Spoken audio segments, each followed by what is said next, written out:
Hello दोस्तों, आज हम आपके बीच एक ऐसी फसल लेकर के आए हैं जिसका उपयोग हर मीठे चीज़ों में किया जाता है।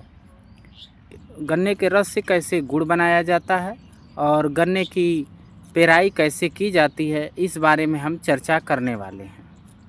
हाँ दोस्तों, आज हम बात करने वाले हैं गन्ने के बारे में। जो गन्ने से गुड़ बनता है उसके बारे में, कैसे गुड़ बनता है और क्या क्या प्रोसेस होता है, इसके बारे में आज हम इस वीडियो में चर्चा करने वाले हैं। नमस्कार दोस्तों, मैं संदीप मौर्य और आप देख रहे हैं हमारा टेक्निकल माइंड फार्मिंग चैनल। आप सभी लोगों का हमारे फार्मिंग चैनल में हार्दिक स्वागत है।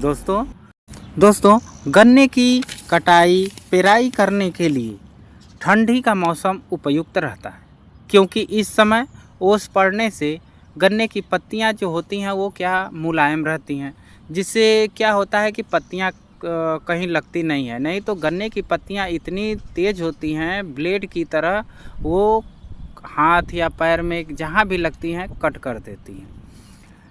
अतः इसे ठंडी के मौसम में जब ओस पड़ती है तो उस टाइम अगर हम इसकी छिलाई करते हैं गन्ने की, तो उस टाइम कटने का डर कम रहता है। दोस्तों, गन्ने की कटाई करके उसकी पत्तियां छीलकर उसको कोल्हू में पेराई की जाती है। अब जो कोल्हू होता है, देखिए इस कोल्हू में उसकी पेराई की जाती है। दोस्तों देखिए, यहाँ से देखिए ये इस गन्ने को इसमें से लगाया जाता है। यहाँ से लगाने के बाद जब हम गन्ने को इसमें से लगा लेते हैं तो इधर देखिए पीछे से ये गन्ने का खुया निकलता है। देखिए ये पीछे से यहाँ से खुया निकलता है और इस खुए को फिर बाहर हटा दिया जाता है। दोस्तों, गन्ने की पेराई के बाद उसका रस एक बड़े टैंक में एकत्रित होता है।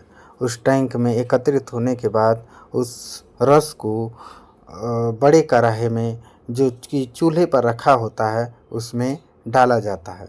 डालने से पहले रस को किसी कपड़े से छान लिया जाता है। छानने से क्या होता है कि जो उसमें खोया होता है या खरपतवार होते हैं वो सभी बाहर निकल जाते हैं।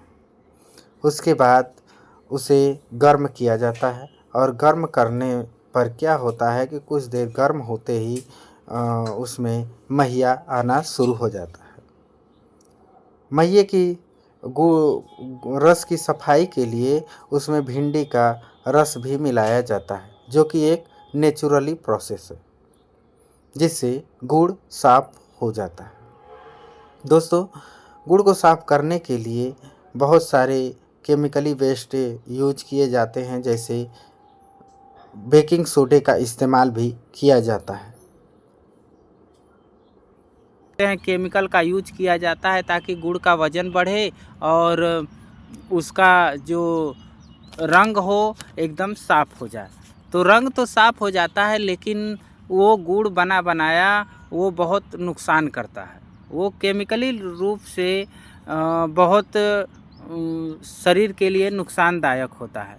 अतः आप यदि मार्केट से गुड़ ले रहे हैं तो देखिए जो गुड़ थोड़ा कालापन लिए हो या फिर रेड ब्राउनिश हो, एक पीलापन वाला गुड़ तो लेना नहीं चाहिए।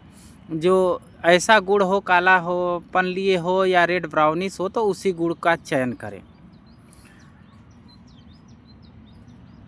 दोस्तों, जब रस इस तरह से दिखाई देने लगे तो जान जाइए कि अब रस में रसी आ गया है, मतलब वो गुड़ बनने के कगार पर पहुंच चुका है।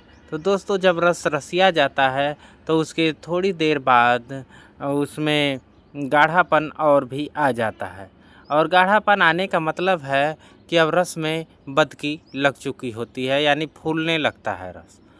जो गुड़ है वो फूलने लगता है। तो इस तरह से जब गुड़ में बदकी लग जाती है तो गुड़ में बदकी लगने पर क्या किया जाता है कि उसे लकड़ी का गुर्दन जो होता है, उस लकड़ी के गुर्दन की सहायता से उसे चलाया जाता है। तो लकड़ी का गुर्दन की सहायता से उसे 20 से 25 मिनट तक चलाते हैं, लेकिन उस टाइम ये ध्यान रखें कि जो आँच है वो धीमी कर ले। उसे धीमी आंच पर पकाना चाहिए, क्योंकि गुड़ बनते समय जब आंच तीव्र होती है तो अगर रस कम रहता है तो उस टाइम गुड़ के जलने की संभावना ज़्यादा बढ़ जाती है। अतः आँच में कमी करके ये सावधानी बरतनी चाहिए।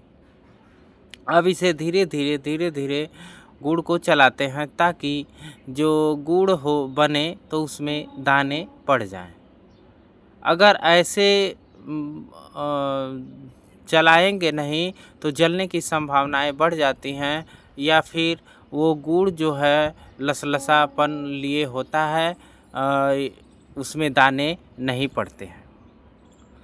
तो दाने पड़ने के लिए गुड़ को चलाना बहुत ज़रूरी होता है। दोस्तों, गुड़ को पहचानने की विधि ये है कि गुड़ को जब उठा करके गुड़दन पर देखिए, जब उससे गुड़ का बूंद टिपकता है नीचे, तो देखिए कि तार जैसा यानी धागे नुमा संरचना जब छोड़ती है तो वो उड़ता हुआ दिखाई देना चाहिए। यदि वो लसलसा पदार्थ जो सूतनुमा छोड़ता है, तो यदि वो उड़ता है तो ये पहचान है कि गुड़ हो चुका है। यदि आप वो नहीं कर सकते तो दूसरी विधि ये है, उससे भी आसान विधि ये है कि आप इस गुड़ को एक डिब्बा में पानी ले लीजिए और उस पानी में गुड़ को उसमें डालिए और डाल करके देखिए कि वो गोले जैसा बन जा रहा है या नहीं। यदि वो गुड़ गोले जैसा रूप ले रहा है तो इसका मतलब ये है कि आपका गुड़ धीरे धीरे हो चुका है। तो दोस्तों, जब इस तरह से गुड़ होने लगे, बन जाए, तब उसे उतार दिया जाता है और फिर उसे उतार करके इस तरह से किनारे किनारे लगा दिया जाता है।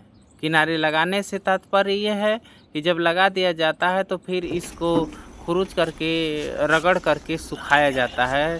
सुखा करके और उसे अच्छी तरह से जब सूख जाता है तो उसे खुरपे की सहायता से छुड़ाया जाता है और छुड़ाने के बाद उसे उसी गुड़ में मिक्स किया जाता है। इस तरह से देखिए, जब हो जाए तो इसको छुड़ा दिया जाता है और छुड़ाने के बाद उसी गुड़ में मिक्स किया जाता है, ताकि ये मिलाने से मतलब ये है कि जब मिला दिया जाता है तो जो लसलसा पदार्थ होता है गुड़ का, वो समाप्त हो जाता है। अन्यथा किनारे किनारे लसलसा पदार्थ होता है, जो गुड़ बनता है उसमें दाने नहीं पड़ते हैं। इसलिए ये ज़रूरी है कि इस तरह से मिला लिया जाए ताकि गुड़ में दाने पड़ जाएं। जब इसे अच्छी तरह से मिला दिया जाता है तो इसके बाद क्या किया जाता है कि इसे चढ़ा दिया जाता है। चढ़ा करके किनारों की तरफ ही गुड़ को ज़्यादा रखा जाता है ताकि बीच में जो है करा जो है बीच में ठंडा हो जाता है, इसीलिए किनारे किनारे चढ़ा दिया जाता है। एक बार चढ़ाने के बाद फिर क्या किया जाता है कि 10 मिनट के बाद इसे फिर दोबारा चढ़ा दिया जाता है। जब दोबारा चढ़ा दिया जाता है तो उसके 10 मिनट के बाद गुड़ आपका धीरे धीरे लगभग तैयार हो जाता है। जबकि खाड़ के लिए इसे बार बार उसी पे चलाया जाता है और इसे मथा जाता है। मथने से तात्पर्य ये है कि जब बार बार इसे हिलाया जाता है तो इसमें दाने अच्छे से पड़ जाते हैं और जब दाने पड़ जाते हैं तो वहीं खाड़ आपकी तैयार हो जाती है। तो दोस्तों, इस प्रकार से गुड़ और खाड़ तैयार हो जाती है और फिर ये शुद्ध देसी गुड़ होता है या खाड़।